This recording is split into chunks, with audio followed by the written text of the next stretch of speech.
Hello friends, welcome back to channel. So आज का हमारा टॉपिक है इनडायरेक्ट टैक्सेस। इनडायरेक्ट टैक्सेस कौन से होते हैं, इसको हम समझेंगे with the help of an example. तो आज बेसिकली हम इनडायरेक्ट टैक्सेस के कॉन्सेप्ट को समझने जा रहे हैं। तो स्टार्ट करते हैं वीडियो।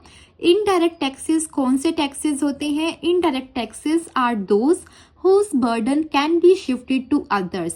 लास्ट वीडियो में हमने क्या देखा था? लास्ट वीडियो में हमने देखा था डायरेक्ट टैक्सेस। वहां पर हमने क्या जाना था कि डायरेक्ट टैक्सेस वो टैक्सेस होते हैं whose burden can not be shifted to others. ठीक है, वहां पर बर्डन दूसरों पर शिफ्ट नहीं किया जा सकता था। बट इनडायरेक्ट टैक्सेस क्या है? उसका अपोजिट है। यहाँ पर जो बर्डन है टैक्स का वो शिफ्ट किया जा सकता है टू अदर्स। मतलब यहाँ पर जो पे करेगा टैक्सेस टू द गवर्नमेंट वो बियर नहीं करता है होल बर्डन, बट पास कर देता है उसको टू दी अदर्स। मतलब कि अगर दो पार्टीज हैं, ठीक है, एक यहाँ पर है वो पर्सन जिसके ऊपर गवर्नमेंट जो है टैक्स इम्पोज कर रही है, पर्सन नंबर 1, पर्सन नंबर 2।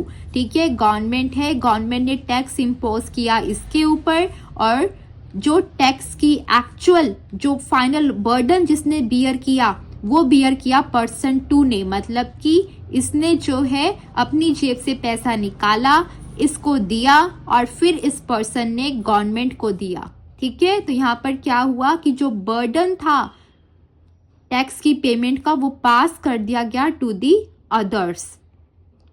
यहाँ पर एक और चीज लिखी है जो आपको ध्यान देनी है, वो क्या है? Incident of tax falls on one person and impact on another. जैसा कि मैंने आपको इस एग्जाम्पल में बताया कि यहाँ पर क्या हो रहा है, इंसिडेंट और इम्पैक्ट का डिफरेंस आई होप सो आपको पता है कि इंसिडेंट क्या होता है और इम्पैक्ट क्या होता है। इसके लिए स्पेसिफिक जो है मैंने 2 डिफरेंट वीडियोस बनाए थे कि टैक्स इंसिडेंट क्या है, टैक्स इम्पैक्ट क्या। अगर आपने वो वीडियोस नहीं देखे हैं तो प्लीज फाइनेंशियल मैनेजमेंट प्लेलिस्ट पर जाकर देख लीजिए, वहां पर आपको दोनों वीडियोस मिल जाएंगे।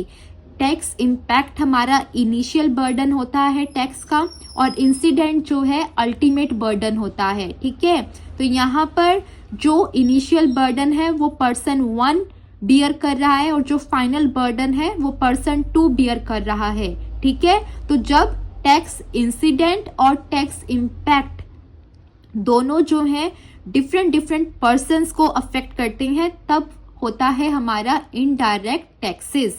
ठीक है, जैसे कि यहाँ पर लिखा है इनडायरेक्ट टैक्सेस के बारे में कि indirect taxes are levied on production and sale of goods and services. Indirect taxes कब इम्पोज किए जाते हैं by the government? On the production और the supply of goods and services. Indirect tax जो है ये कलेक्ट किए जाते हैं by an intermediary such as the manufacturer और the supplier of product and services from the person. किससे collect किए जाते हैं? उस पर्सन से जो कि अल्टीमेट बर्डन जो है टैक्स का बियर कर रहा है, जो कि यहाँ पर कौन है? कस्टमर। ठीक है, ये जो पूरा कॉन्सेप्ट है ना इनडायरेक्ट टैक्सेस का, ये आपको और अच्छे से समझ में आएगा और ज्यादा क्लियर होगा जब आप इसका एग्जाम्पल देखोगे। तो एग्जाम्पल देखते हैं। एग्जाम्पल में ये है कि जो हमारी गवर्नमेंट है उसने क्या किया, उसने जो है GST मतलब कि गुड्स एंड सर्विसेज टैक्स जो है इम्पोज किया है। ठीक है, on the supply of goods and services. अब अगर एक इंडिविजुअल, आप अगर एक प्रोडक्ट जो कि 100 रुपीज का परचेज कर रहे थे, अब गवर्नमेंट ने उस पर क्या कर दिया है? GST इम्पोज कर दिया है 18%। आप जा रहे थे रेस्टोरेंट में, वहां पर आपने गोलगप्पे खाए और 100 रुपीज आपका बिल आया। ठीक है, ये तब हो रहा था जब GST नहीं था। अब आ गया GST। अब क्या हुआ? अब जो हमारा सर्विस प्रोवाइडर है, जो उस रेस्टोरेंट का ओनर है, उस पर गवर्नमेंट ने टैक्स इम्पोज कर दिया। कितना टैक्स इम्पोज कर दिया? 18%। वो कह रहे हैं कि भाई आपको जो है 18% जो है टैक्स देना पड़ेगा इस सर्विस को प्रोवाइड करने के लिए। अब ये 18% सर्विस प्रोवाइडर अपनी जेब में से थोड़ी देगा, वो क्या करेगा? इस 18% GST को आपके प्रोडक्ट की कॉस्ट में ऐड कर देगा और जिसका प्राइस आपको पहले 100 रुपीज पड़ रहा था अब पड़ेगा 118। ठीक है, तो यहाँ पर क्या हुआ, अल्टीमेट बर्डन तो आपने बियर किया, आपने पैसा दिया अपनी जेब में से निकाल कर, बट जिस पर टैक्स इम्पोज किया गया था क्या वो आप थे? नहीं, जिस पर टैक्स गवर्नमेंट ने इम्पोज किया था वो था सर्विस प्रोवाइडर्स। ठीक है, तो आई होप सो आपको जो बेसिक कॉन्सेप्ट मैं समझाने की कोशिश कर रही हूँ बाय टेकिंग दिस एग्जांपल वो आपको समझ में आ रहा है। यहाँ पर आपको समझ में आया इस एग्जांपल से, क्या नहीं समझ में आया? नेक्स्ट टाइम जब किसी रेस्टोरेंट में जाओगे वहां पर बिल में देखना आपको जीएसटी चार्जेस भी देखने को मिलेंगे। ठीक है, तो वो जो जीएसटी सर्विस प्रोवाइडर आपसे कलेक्ट कर रहा है ना, वो उसकी लाइबिलिटी है, गवर्नमेंट ने वो टैक्स उस पर इम्पोज किया है, बट वो फाइनल बर्डन जो है पास ऑन कर रहा है to the consumer of the service.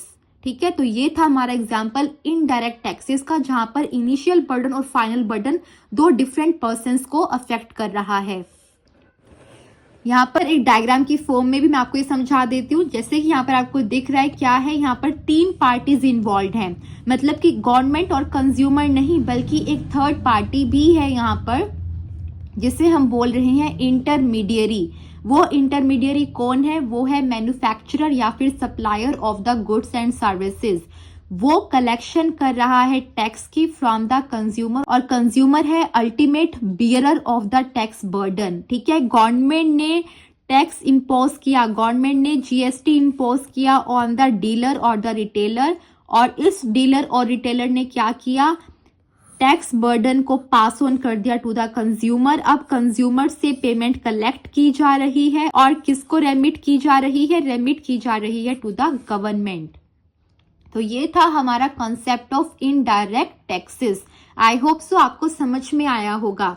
Basically direct और इनडायरेक्ट टैक्सेस में फर्क क्या है? फर्क यही है कि डायरेक्ट टैक्सेस के केस में सिर्फ 2 पार्टीज इन्वॉल्व रहती हैं, एक गवर्नमेंट और दूसरा टैक्स पेयर, जिसके ऊपर टैक्स गवर्नमेंट ने इम्पोज किया है। वही सेम पर्सन जो है टैक्स इम्पैक्ट और टैक्स इंसिडेंट दोनों बियर करता है। But in the case of indirect taxes, जो टैक्स इंसिडेंट है और जो टैक्स इम्पैक्ट है वो 2 डिफरेंट पर्सन को जो है इम्पैक्ट करता है, और वहां पर हमारी टोटल 3 पार्टीज इन्वॉल्व होती हैं, government, intermediary and the customer. तो आई होप सो ये कॉन्सेप्ट आपको समझ में आ गया होगा। अगर वीडियो अच्छा लगा है तो वीडियो को लाइक करना, वीडियो को शेयर करना, चैनल पर नए आए हो तो चैनल को सब्सक्राइब करना मत भूलिएगा। Thank you very much watching this video. Bye bye.